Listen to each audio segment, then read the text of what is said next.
Saudara Komisi Sidang Etik Polri memecat dengan tidak hormat Kombes Agus Nurpatria, Kepala Detasemen A Biro Paminal terkait penghalangan penyidikan kasus pembunuhan Yosua. Masih 3 perwira Polri lain yang akan disidang etik.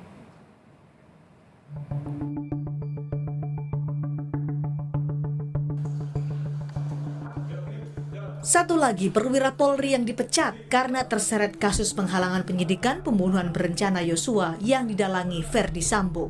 Kombes Agus Nurpatria diberhentikan dengan tidak hormat karena terbukti berperan dalam prarekonstruksi kasus pembunuhan Yosua dengan mengumpulkan CCTV atau kamera pemantau di sekitar rumah dinas Ferdi Sambo di Duren 3. Atas putusan ini, Agus Nurpatria mengajukan banding. Selain Agus Nurpatria, sudah ada 3 perwira Polri lainnya yang dipecat dalam kasus obstruction of justice atau penghalangan penyidikan kasus pembunuhan Yosua. Yang pertama, Ferdi Sambo. Mantan Kadif Propam ini diduga memerintahkan perwira lain merusak dan menghilangkan barang bukti di sekitar lokasi penembakan Yosua. Yang kedua, Kompol Baikuni. Ia terlibat mengumpulkan dan merusak CCTV di sekitar lokasi penembakan. Yang ketiga adalah Kompol Cuk Putranto. Sama seperti Kompol Baikuni, ia terlibat mengumpulkan dan merusak CCTV. Masih ada 3 tersangka obstruction of justice atau penghalangan penyidikan kasus pembunuhan Yosua yang dijadwalkan akan disidang etik. Mereka adalah mantan Kepala Biro Pengamanan Internal Divisi Propam Polri, Brigjen Hendra Kurniawan, mantan Wakaden B Ropaminal Divisi Propam Polri, AKBP Arif Rahman Arifin, dan mantan Kasubnit 1 Subdit 3 Dittipidum Bareskrim Polri, AKP Irfan Widianto. Tim Liputan, Kompas TV. Hari ini Polri kembali menggelar sidang kode etik di Gedung TNCC Mabes Polri. Perwira Polri yang disidang etik hari ini adalah AKP Diah Chandrawati. AKP Diah Chandrawati jadi polwan pertama yang disidang etik dalam pusaran kasus Ferdi Sambo. AKP Diah diduga melanggar kode etik dan tidak profesional dalam kasus Ferdi Sambo.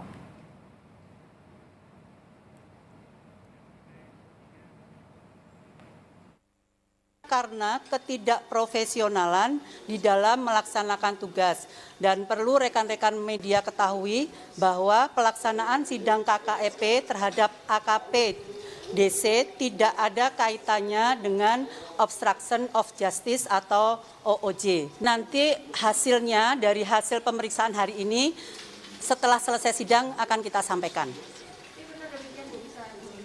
Ya, sekarang kan kita tidak mengikuti sidang, jadi nanti untuk update-nya akan kita sampaikan setelah ada hasil keputusan dan apa yang sudah dilanggar oleh terduga pelanggar. Polri, saudara, menghadirkan 4 orang saksi dalam sidang etik AKP Diah Chandrawati. Salah satunya adalah Kompol Cuk Putranto, mantan Kasubag Audit Etika Biro Pertanggungjawaban Profesi Divisi Propam Polri yang sudah dipecat dalam sidang etik.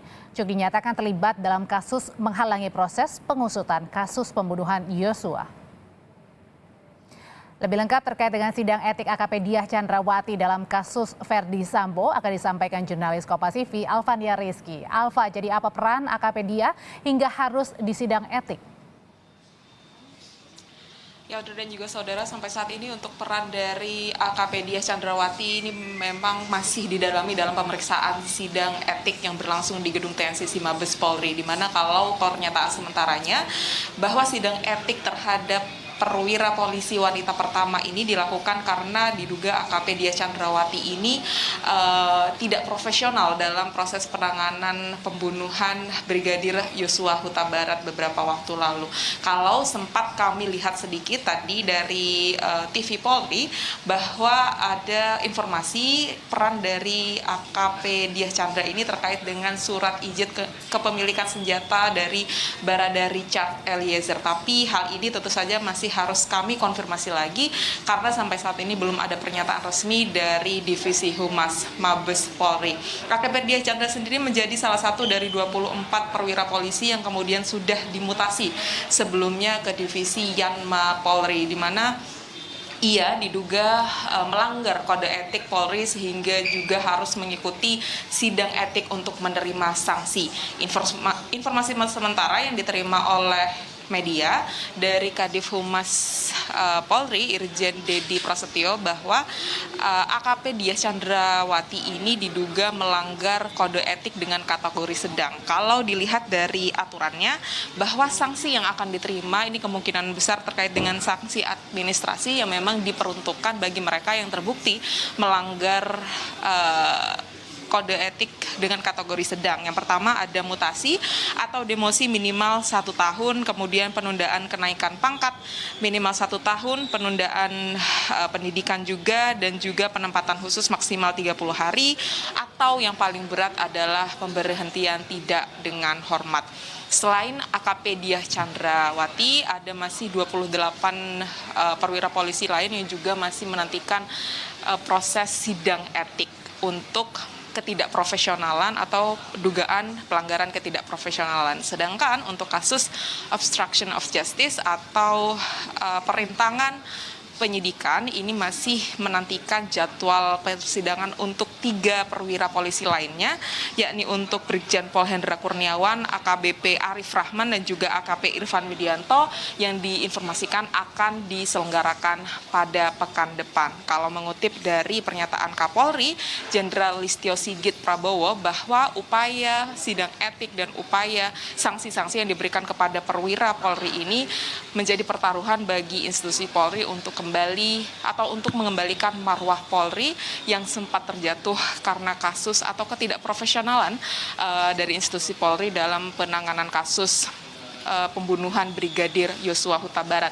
Dan sampai saat ini secara total dari tubuh Polri sendiri sudah diperiksa setidaknya 97 anggota Polri yang diduga melanggar kode etik Polri, dan 28 diantaranya ini sudah akan disidang terkait dengan pelanggaran kode etik, dan 7 diantara yang lainnya sudah terbukti sebagai tersangka obstruction of justice atau perintangan penyidikan dalam kasus pembunuhan Brigadir Yosua Huta Barat.